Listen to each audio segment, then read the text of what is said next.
बिहार विधानसभा चुनाव को लेकर सूत्रों के हवाले से एक बड़ी खबर आ रही है और सूत्रों की माने तो एनडीए में लोकसभा की तर्ज पर ही सीट का बंटवारा होगा। जो फॉर्मूला लोकसभा में सीट बंटवारे पर अपनाया गया था वही इस बार विधानसभा में लागू होगा। अंतर सिर्फ इतना होगा कि लोकसभा में बीजेपी सबसे ज्यादा सीटों पर लड़ी और विधानसभा में जेडीयू सबसे ज्यादा सीटों पर लड़ेगी। सूत्रों ने बताया कि जेडीयू 102 से 103 सीट पर लड़ सकती है तो बीजेपी 101 से 102 सीट पर, यानी एक आध सीट का ही फर्क होगा। चिराग पासवान की पार्टी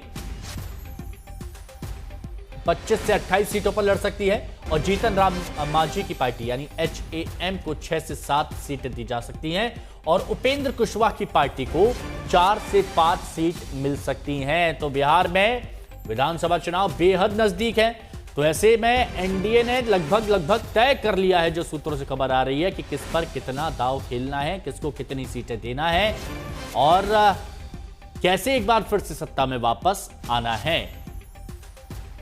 सीट वितरण, सीट बंटवारा,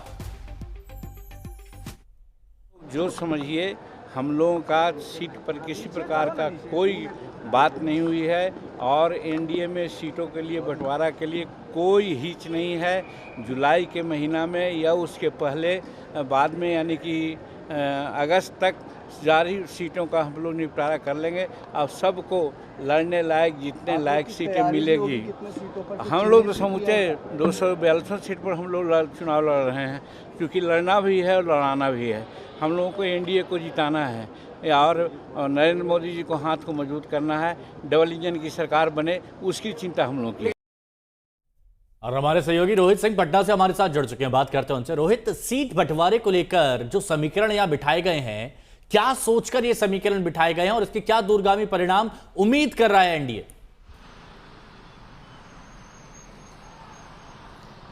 देखिए, सीट समीकरण की अगर बात करें तो हम जैसा पहला भी बता रहे थे हिमांशु कि जेडीयू की ऐसे में बल्ले बल्ले हो सकती है। तीसरे नंबर की पार्टी को अगर 100 से ज्यादा सीटें अगर चुनाव लड़ने के लिए मिलता है, बीजेपी अगर इतना दरिया दिली दिखाती है नीतीश कुमार को लेकर, तो जाहिर सी बात है ये नीतीश कुमार के लिए तो और जेडीयू के लिए तो कहें तो एक वाकई मतलब एक अच्छी खुशखबरी हो सकती है कि इतनी सीटें लड़ने को मिली।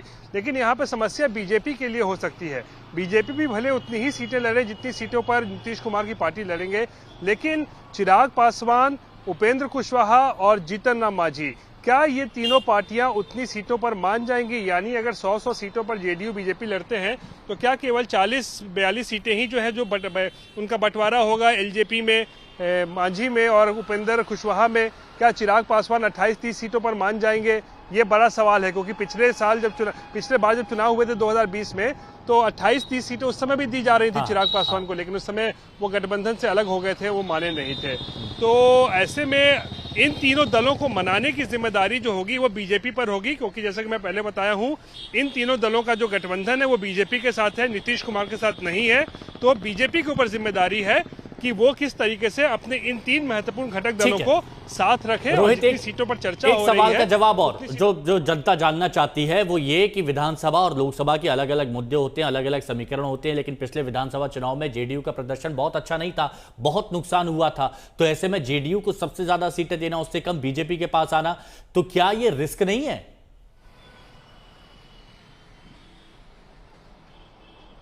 देखिए हिमांशु, एक बात समझिए, नीतीश कुमार की दो भूमिका थी। 2024 में वो जरूरी थे बीजेपी के लिए, क्योंकि लोकसभा का चुनाव था, प्रधानमंत्री के लिए चुनाव हो रहा था।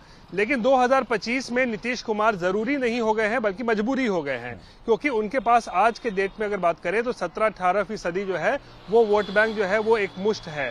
और ऐसे में बीजेपी को भी पता है कि नीतीश कुमार आज के डेट में उनके साथ रहे, उनको खुश रखा जाए, उनको उतनी सीटें दी जाए जितना वो चाहते हैं, जरूरी है, क्योंकि उतना वोट बैंक जो है अगर वो एनडीए के पास रहेगा तो इससे बीजेपी को भी जो है वो फायदा मिलेगा। और इसीलिए शायद इतनी दरिया दिली जो है वो बीजेपी दिखा रही है कि तीसरे नंबर की पार्टी होने के बावजूद भी खुद से भी अगर 1-2 सीटें ज्यादा अगर नीतीश कुमार को दिया जाता है तो आप समझ सकते हैं कि बीजेपी नीतीश कुमार को खुश रखने के लिए जो है कितना वैल्यू दे रही है, कितना उनको जो है महत्व दे रही है, ताकि एक बार फिर से एनडीए की सरकार बिहार में बने किसी भी तरीके से, चाहे नीतीश कुमार को ही एक बार फिर से क्यों तो कोशिश यही है कि सत्ता में वापस आना, और इसी के लिए जी तोड़ कोशिश की जा रही है। बहुत बहुत शुक्रिया रोहित, इतने गहराई से समझाने के लिए।